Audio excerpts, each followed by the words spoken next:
I talked about the culture book when I interviewed here. So one of my biggest things about HR, people operations is like, I feel like a lot of things are outdated. So I am not a fan of handbooks. I think there's a place for them, but they're basically legal documents that tell you don't do this here.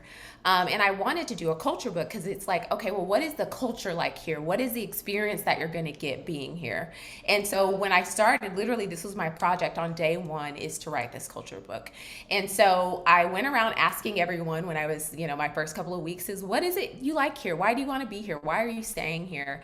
And then I wrote it out, and I wrote it out in a very rough format. And I wrote it how I talk. And I'm a Texan, so there's like the hell nah section. And like, I definitely wrote it how I wanted to write it. But then my team went in and basically edited it down. And then we did team meetings. So at our offsite, I asked people, tell me a word that describes Refine Labs. And we took all of those words and made a word cloud of it. And that's in the document.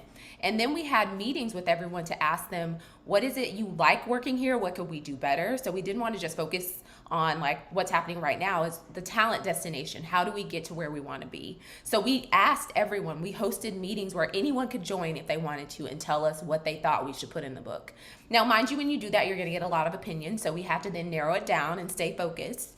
But it took us about 3 months of me and my team, like weekly going through the book. What do we want to take out? What do we want to add? How could it be different? We had a group of people that the final draft, we let them see and said, does this resonate with you? Is this how it feels to be here?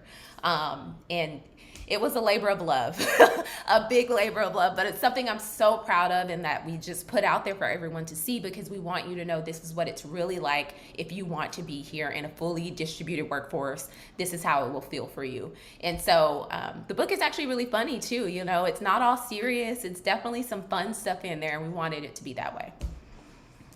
Do you ever have conversations with candidates where they bring up the culture playbook?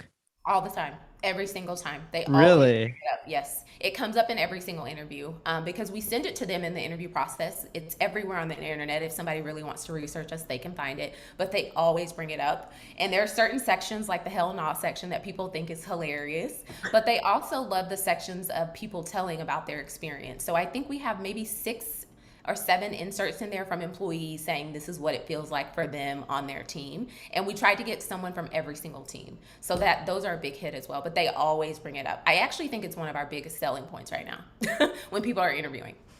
Yeah, and we're taking a page out of our marketing playbook, right? What I And was gonna bringing it say. into talent acquisition. So we're giving them all the information that they want so that they can consider if it's even worth their time going through an interview process with us, right? And it's also, I've been a part of organizations where I've witnessed the interview process is designed for the company, and I think it's really important that you think about what is that experience like for the candidate and the person.